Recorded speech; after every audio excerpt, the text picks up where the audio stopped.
Hey everybody, my name is Amanda Zieba. Welcome to my channel, Learning with the Word Nerd. I'm excited today to be here with you to walk through the final pre-planned calendar of the 2024-2025 school year. Um, it's a short one because I know that many of us take a break for the summer, but in case you needed one last lesson to close out the year, or if you're teaching summer school, I wanted to leave you not empty-handed. Also, another opportunity would be to email these lessons home or post them on your school website or print them off for targeted students who need a little bit of extra something over the summer. So no matter how you use them, I hope that they are helpful for you. I'm going to screen share and we're going to dive right in. I know the end of the year is crazy and your time is short, so we are just going to hop to it right away. First of all, I love my little read a book characters, and I always have so much fun making up new ones for you each month. So, Rita is at the beach for the month of June. Hopefully, you will be able to get there and do some relaxing and have some fun as well. I always start off the pre-planned calendars with a little bit of a letter to you, letting you know where I'm at, asking you some reflection questions, and just, kicking it off with a bit of a personal touch. We have the table of contents as always. When you click this link or this underlined set of words, it will take you to a digital version of this calendar that you can then file, make a copy, and edit as you see necessary. So yeah, that's there for you. Maybe you want to trade something out or put your name in it somewhere or whatever. As long as you're not like then redistributing it, I'm fine with that. But I want you to have it and make it your own and make it fit your students the best that you can. So that option is there. As we look at the bottom, we're taking a big break this summer. There's, no June or July author lunch bunch. There's no pre-planned calendar for July. We all just need a chance to rest and recover. And I have some really exciting new resources I'm working on this summer. So we'll come back with a bang in August with a monthly calendar, with author lunch bunch. So it's going to be great, but we're going to take a little break for the summer. So there's those just date reminders for you, and then also looking ahead, what you need to put on your calendar for the end of the summer and getting back ready for the school year again. But let's not talk about that now. Here is our calendar. It's pretty empty, but that's okay. Sometimes that feels good. I still wanted to include it for you. We have not 4 or 5 first chapter Fridays as we sometimes do. I put in 6 for you because summer is a great time for reading. I went through my whole first chapter Friday list and I picked out 6 books that have to do with summer or that take place in summer or where summer plays a really large role. And so we'll talk about each of those in a moment. I have 2 brain breaks for you. One is coming soon. I'm working on that summer trivia, but also some World Series baseball trivia. I know that the World Series takes place in October, but our lesson has a lot to do with baseball, so I thought it would be a fun tie-in. We're trying something totally different and brand new for the writing prompts, and I'm excited to tell you about Roll a Story when we get there.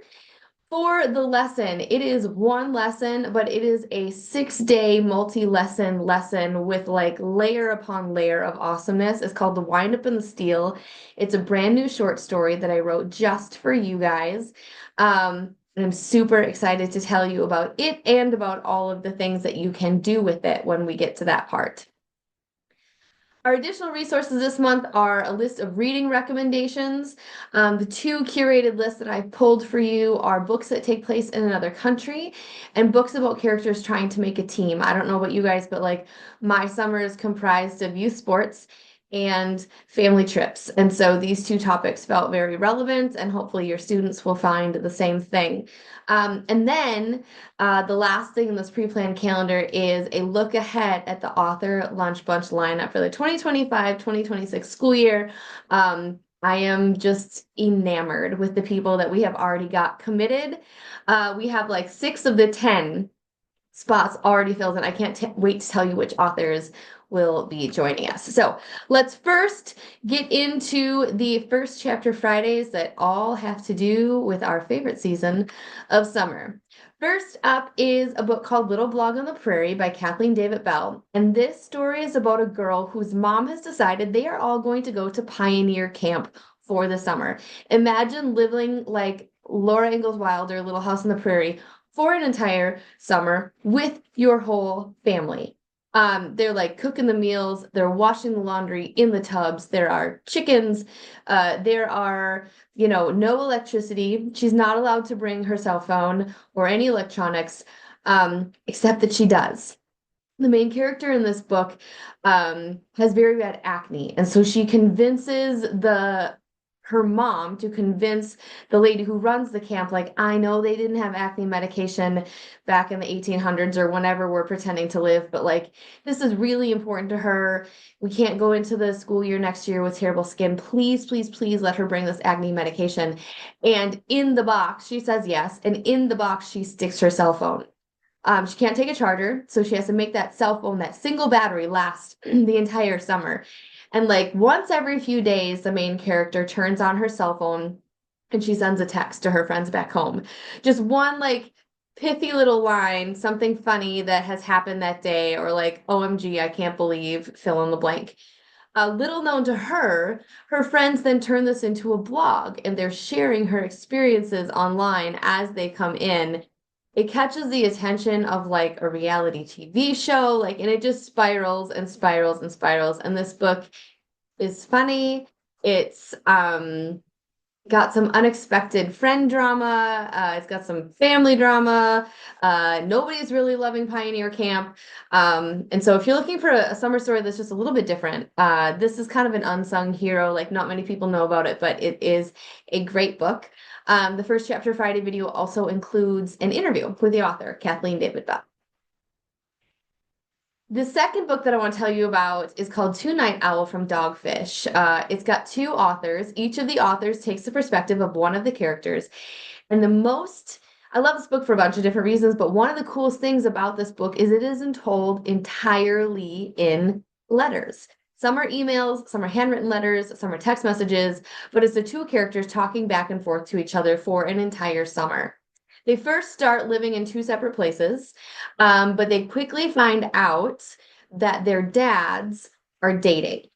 They're not happy about this because they want their dads to themselves. They've just grown up kind of like single dad, just with the one daughter, and they really don't want to share their father, even if having their father meet a companion and a significant other would make their father happy. They're just kind of like in their own 12-year-old little brain of like, I just want what I want. So they end up at the same summer camp. The dads have decided they're going to take a big, long romantic trip together, and they're going to send their girls to camp, hoping that they'll meet each other and they'll become friends. And then a bunch of unexpected things happen. I loved this story. It's a great summer camp story with a few twists, kind of like a little Parent Trappy, but different, and told entirely in letters, which is so unique and cool. The next book on our list is Rules by Cynthia Lord. It's award-winning. It takes place in the summer, and it's about the main character who really just wants a friend. She wants a best friend so stinking bad. And there's a new girl moving into the house next door to her, and she is determined to do anything she possibly can to make this girl her friend. And it's really difficult because the main character has a younger brother named David who has autism. And it's really difficult for David to act appropriately in large group settings. And so the main character, I'm struggling to remember her name, but she is always writing these rules down for her brother. Things like don't put toys in the fish tank. Or when someone's talking to you and you don't want to listen to them anymore, you don't say like, stop talking or shut up. You look at your watch and say, oh, sorry, gotta go. And so it's all these like little social rules that she's teaching him. Um, and throughout the summer, it just keeps coming to this head of David getting in her way or making it challenging for her to build this friendship that she so desires. Um, a lot of other amazing things happen in the story. I love this one. It's a perfect, perfect story for summer. The next one is called Across the Desert by Dusty Bowling. This is a story about two girls who meet online. One is a paraglide flyer who makes YouTube videos of her flights. She only has like 6 subscribers. Not many people follow her, but the other main character does. She watches her from the library. She doesn't have internet at home, so she goes to the library every few days and tunes in and watches her online friend take these flights. One day the flight crashes and she like watches it on screen crash, and she knows that her friend is out there in the middle of the desert in trouble and that nobody else knows where she is. Um, and so she makes this bold decision to go and find her friend. There's some other things with parental addiction and poverty that work their way into this story that add these multiple layers. A little bit of grief for hard things that have happened, but a very multi-layered, very adventurous survival story, unlike anything else I've ever read. It'll definitely keep the pages turning, I promise you that. The next one is Mexi Kid. This is an award-winning graphic novel by Pedro Martin. This book is funny. It's about a family road trip in a big RV, lots of siblings, lots of family dynamics, lots of personalities in this tiny space that they're traveling. And they're going down to Mexico to pick up their grandfather, their abuelo, um, who is going to come and live with them in the United States. And apparently, this grandfather, the abuelo, was like a famous figure in the Mexican Revolution. And so the main character is always thinking about his grandfather and what he was doing and what he was like as a kid and all of these family legends and tales. And it's just a really fun road trip story. And I think that you'll really, really like it. And then the last one that I put in here is Sisterhood of the Traveling Pants. I loved reading this book the first time I read it. I think I was in college. I was late to the young adult middle grade book reading crowd, but I loved it. It's a story of four very good friends who have to split up for the summer, and they find this one pair of pants that magically fits all of them, even though they're all very differently built humans. And they decide that they're going to send the pants with a diary or a letter, a notebook of some sort, one to the other, and they always have to write what was happening to them in that time when they wear the pants. There's rules for the pants, what you can do in the pants, what you can't do in the pants.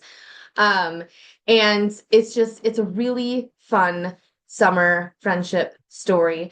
Only caveat I will say about this is there is one physical relationship thing that happens very near the end of the book. I almost wish the author didn't put it in because it just feels like it pushes it a little bit too far for the middle grade book that I think that it is. There's nothing graphic on the page. You just know that there is a physical relationship. So maybe just check that out if you're nervous about it before you hand it off to kids. Um, Either way, it's worth it. I just need you to know that because I'm recommending it to you and I didn't want you to come back to me and be like, what the heck, Amanda? Why don't you tell me there was sex in this book? So itty bit, not graphic, but it's there and I needed you to know about it. So for the brain breaks, we do have the World Series trivia. We are a baseball family at the Zieba household. We know a lot about baseball, so it was fun to be able to put this one together and to dig into all of this World Series trivia, printable sheets, videos, answer keys, all the things that you need. I'm going to be adding the summer trivia in this week, so if you're watching it in this like second to last week of May, and you're like, I don't see it, it's coming. Don't worry. Writing prompts. This was really fun to make, and I hope that your students have fun. And if you're teaching summer school or you need this one last writing lesson before you head off into summer, this one's going to be perfect. What you need to do is you need to print off one of these sheets for everyone in your class. You need to give them a dice and a pencil. Then they will shake the dice 6 times. And each time they shake it, they will choose one of the options for each of the story elements that we have included: character, setting, conflict, sidekick, villain or aggressor, and unexpected challenge. So, for example, if for my first dice, I roll a 4, and it says a nature-loving junior park ranger. That's our main character. Then I Then I roll setting number 2, a sizzling hot boardwalk carnival. And you might be like, well, a park ranger wouldn't be at a carnival. Okay, well, maybe they don't get to go to camp this summer and they have to go live with their auntie and she lives on this boardwalk and they're very upset. So you just have to take the pieces that you're given and try to fit them together some way in a story. Um, surprise thunderstorm ruins their big plan. That could be the conflict. Their sidekick is a grumpy grandparent with unexpected survival skills. So maybe it's their grandparent they're staying with at the boardwalk town, not their auntie. Their villain is a swarm of relentless mosquitoes, and their unexpected challenges, their phone dies right before they get a crucial message. So every time you play or write, you could come up with a different set of story circumstances. This doesn't have to be a one and done situation. You can roll the dice as many times as you want. You could even allow your students to cheat and just pick the characteristics and the story elements that they want to create their own perfect summer story. If this goes well, let me know and I will make other editions. Maybe we'll make a back to school edition. Maybe we'll make a holiday edition. Maybe we'll make a historical fiction version or a science fiction version. But I had a lot of fun putting this together and I hope that it helps your students create some really fun and unique stories. Also an opportunity to review some of the story elements, which is always a great foundational skill. We've got the gem and opportunity sheets and the rubrics in here and the writing tips, just like always. So those sheets, you don't have to go digging for them. They're right in there for you. Okay, I'm super excited to tell you about this lesson. It's called The Wind Up and the Steal, and it has a whole bunch of stuff. Let me tell you first about the short story. It's a 4,000 word short story, and it is about Bear Stone. His name is actually Bartholomew Stone, but nobody calls him Bartholomew. Everybody calls him Bear. And Bear is a legendary pitcher in the Major League. He's very ritualistic. He does the same thing every time. He's successful. He's won more games, pitched more complete games than anybody. And one of the things that Bear does that's kind of unique is that before every game, he goes to who's ever sitting right behind home plate in the stadium and he just chats them up. He says that he likes to be reminded that this is a game and that there are fans and that even though it's his job, it's supposed to be fun. Well, one night when he goes back there to chat, there is someone he never expected to see at his ball game, and that is the thief, the notorious Danny Tortuga. And what makes Danny Tortuga so famous is that he's stolen a whole bunch of things, like crazy things, like cars and jewels and priceless works of art, and even one time a kingdom, but he gave that back. But Danny, more important or more infamous than what he has stolen is the fact that he's never, ever, ever been caught. Never. Never. And now he's here at Bear's game in front of everyone. And Bear walks up to him and he's like, are you Danny Tortuga? And Danny's like, yeah, I am. He's like, well, why are you here? Aren't you afraid of getting caught? He's like, Danny said, I hope people see me. This is going to be a great alibi. If everybody sees me at your game, they're not going to pin the next thing that I'm stealing on me because I've got this amazing alibi. I'm chatting here with you. I can't be stealing anything. And then the mystery just spins out from there. What happens during the game? What happens after the game? It's kind of like Ocean's 11 meets professional baseball. And I had so much fun writing it. And I really hope that you and your kids enjoy reading it as well. So when we go through, so the story is one part. There's the printable story text. There's a YouTube audio reading aloud of the story. But then there's a whole lot more that goes with it. So let's go through each of those things. First of all, there's a ton of standards that are covered in this. So I list all those out for you in case you're trying to check them off on the box. In the future, I'm going to work really hard to include this list of standards every month so that you guys can keep track. So if someone's checking up on you or you just want to make sure like, yes, I'm doing all the things, I'm not leaving any gaps in my kids' education, you've got that. This is a 6-day lesson plan. If I were to teach this is how I would break it up day by day. Here's an anticipation activity. So you'll click on this and then slides will show up and it will ask kids if they agree or disagree on some statements that are related to the story. It's going to get them thinking about what is possibly going to happen in this story and hopefully pique their interest. So the statements are baseball is a boring game. Professional athletes deserve all the money and fame they receive. I would like to be famous even if it meant being famous for something bad. Fashion is a form of art. There are some situations when stealing is okay. So you'll put these statements up on the board using the slides from the previous page, and then you'll have students move from one side of the room to the other, or maybe just raise their hand. But getting them moving is a great interaction tool. And just see, do you agree, disagree, neutral, just to get them thinking about some of the topics of the book. And then you say, okay, now we're going to read this story that includes all of these things. I have picked out vocabulary words from each of the 3 parts of the story. I have slides for each of those sections. It will give you the word, the definition of the word, and then some sort of image or picture to hopefully solidify the meaning of that word. So we've got those vocabulary slides for you. Then 2 other pre-reading activities, a sheet that talks about alliteration, what this form of figurative language is all about and how to identify it and how to write it, practicing identifying it. There's some space for you then to write down the alliterative phrases that you find in the story as you're reading, and then a place at the bottom to practice your own. And then finally, the last pre-reading activity is learning how to annotate, reminding them how to think about their thinking and record that on the page as a way to engage with the text on a higher level, to not be just a passive reader. It will increase not only their focus and participation, but their retention of the knowledge and comprehension of the story as well. So there's that sheet teaching you how to do that. Perhaps it's a review, perhaps it's something brand new, but I wanted you to have that. Then you can listen to the story and read aloud. And so as we go through each page, you'll see the story text, you'll see the words highlighted, vocabulary words highlighted. You'll have the QR code for listening. If there is an alliterative phrase, it's highlighted in blue.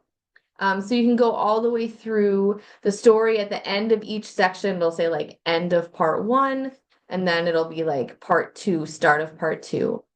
The one other thing I forgot to tell you is there's a part of the story that takes place at the Met Gala. And if students don't know what the Met Gala is, there's a 1-pager nonfiction page right before the story starts that tells them what that is, so that they're not confused by that when it gets to it in the story. All right. After the story, we have comprehension questions for each of the 3 sections. And again, on that lesson plan, I tell you like, okay, here's the pre-reading activities that I would do in the order I would do them. And then I would read part 1, comprehension questions, read part 2, comprehension questions. I walk you through each of those. Then there are 2 additional activities with this story that I am so stinking excited about. It's the first time that I've done either of them. And again, if they go well, I plan to go back and add these to many of the other short stories and resources that I've previously created to bulk them up. So if you're like, man, I've been a member of the Word Nerd Collaborative all year, like why would I need to join on again for next year? Isn't it just going to be the same? It's not. I have big plans to level up a bunch of the resources that are already in there and make them more dynamic and engaging and just like meatier. And I also have a lot of plans for new resources. So please, please, please, please don't leave us. Stay. We have so many amazing things in store for next school year already. But what this one is, the first additional resource is a podcast. There's an app called Notebook LM. I uploaded the story into that, and it created a literary discussion podcast episode about this story. I want to play it for you guys just so that you can hear it, because it's just incredible. I can't even believe how cool this technology is. And when we apply it to education, I think it's incredible. So Hang on, I might do an ad. We'll skip the ad as soon as it lets us. I mean, unless you want me to earn money for my YouTube channel, which then you just let all those ads play, and I thank you very much for that. All right. So again, um, I did not write this script. I did write the story, put the story into the app, and it generated this podcast about the story. And I think the value here is that in listening to other people have an analytical discussion about the text, the students are going to be able to take away incredible insights that maybe they hadn't thought to have on their own, but now that they've heard them discussed, they'll learn how to better analyze text on their own in the future. It'll increase their critical thinking. It will explain some things that they're like, huh, I didn't really get that in the story, but now that I hear it explained, I do. And it's just straight up entertaining. So let me show you what I mean.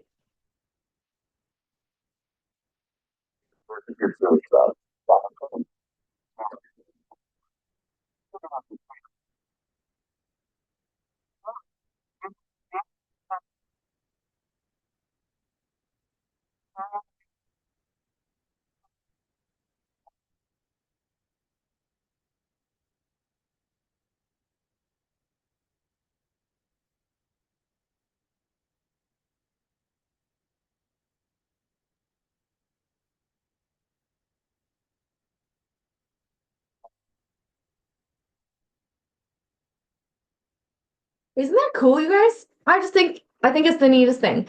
Um, so this sheet will have the QR code so that you can listen to the podcast, and then it has some questions for you to either discuss as a group or for them to reflect on their own and write. Those questions are, what do you understand more clearly after listening to the host discuss and digest the story? What is the benefit of listening and reflecting on another person's thoughts, ideas, and analysis? Do you think this was a helpful exercise? Why or why not? And then at the very end of the podcast, the host posed this question. Um, and I thought it was a really great question, so I included it in the reflection. What is a Danny Tortuga moment in your life, aka a profound change in your life based on an unexpected encounter and challenge? Um, so a really cool way to just level up the story, to experience it in a different way, to increase the critical thinking surrounding the story. And I really hope you guys like it, and I'm very excited for you to try it out. The next thing is I use Suno, that app I've been telling you guys about, to create a song version of the short story. So instead of called The Wind Up and the Steal, the song version is called Steal in the Game. And it tells the same story, but instead of three-part prose, it tells it in an 8-verse lyrical ballad. So if I go back to my YouTube channel, we can listen to this song. Oh, man. No, we don't want that one. I mean, we do. That one's great too. But here is the song created to go as a companion with this story. Oh, again, with the ads, sorry.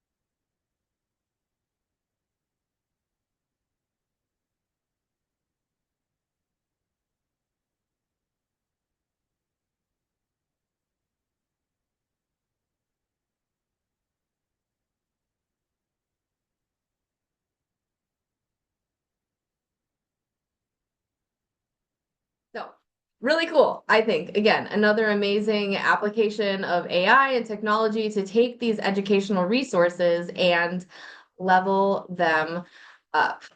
I'm trying to switch back over here and it's not letting me. So let me stop share and share again. Um, to go with the song, I have created some worksheets. that show you the lyrics of the song. There's space for them again to annotate. Maybe they want to make comparisons or call out great word choice. And then we have discussion questions that you can just talk about as a group. And then I also have picked out some different discussion questions that ask students to analyze the lyrics, to compare and contrast with the prose version of the story. And again, to do some deeper thinking about this text. So hopefully a fun application for those of your students who are super into music. Maybe this will grab their attention in a different and engaging way.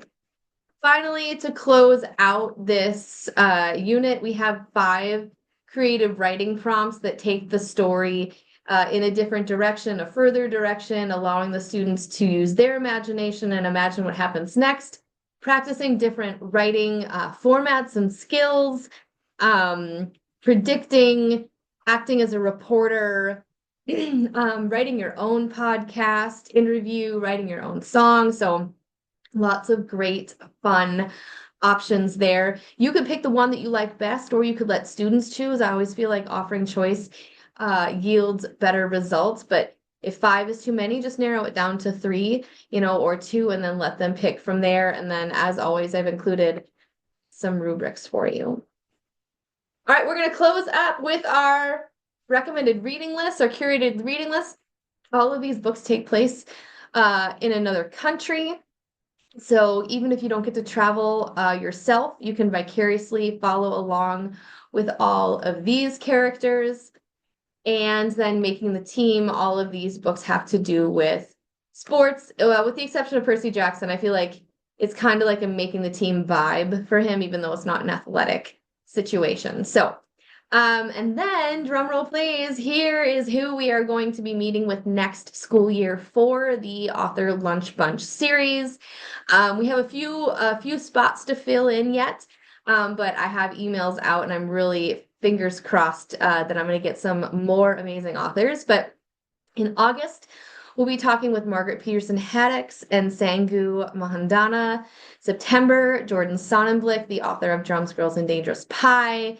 In November, we're going to talk to Jasmine Warga. She wrote my favorite A Rover story. She's going to tell us about her new book, The Great Tale of Chase and Finnegan. Ruta Sepetys is going to join us in January. Remember in December, we moved that one to the beginning of January based on, holiday winter breaks. In January, Taryn Souters is going to talk to us about her brand new book, Secrets of the Broken House. I asked her some questions about that in an interview video that I'm going to post soon, and so you can kind of get a preview of that.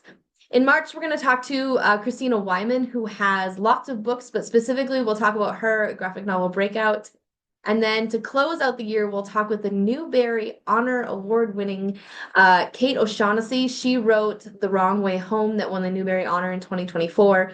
She's going to have a new book coming out next spring. She couldn't even tell me what it was yet. It's that big of a secret, but she has promised to come and join us in May. I have emails out to Gordon Corman, Jason Reynolds, Ken Kadow, Lauren Tarshish. I never know how to say her last name. Stacy McAnulty. And so, it's a long time, right? It's a long time till October and until February when I need to fill up some of those other spots. But I'm so, so, so excited. And if you're trying to convince your administrator, please pay for this for me, it's so valuable. If you were to get even one of these people to do a virtual visit with your school, it would be well over the $350 annual membership. And for that price, you're going to get 10. You're going to get 10 virtual author visits. I feel like that alone is worth the value of this. And if you need a selling point, this is it. If you have a librarian, they're at your school that you're good friends with, their budget's often larger than yours. Maybe they could be the purchaser of the things, and then y'all can share it. So either way, it's going to be amazing. And these author lunch bunch visits are just straight up magical. And I want as many of you and your students to be able to experience them as possible. All right, so That's it. That's the end of the calendar. That is the end of our school year. I'm so grateful that you all have chosen to join me for this year. This first year of membership for the Word Nerd Collaborative. I'm just feel so special to be able to be invited into your classrooms and partner with you in this way. If there are ways that you want me to improve it or make changes for next year, or ideas that you have, or ways you want to collaborate on future lessons or units, please, please, please, I'm here for you. All you have to do is reach out and we can start the conversation. So, happy reading, happy teaching, happy writing, happy summer. And I will be in touch. See you again next time.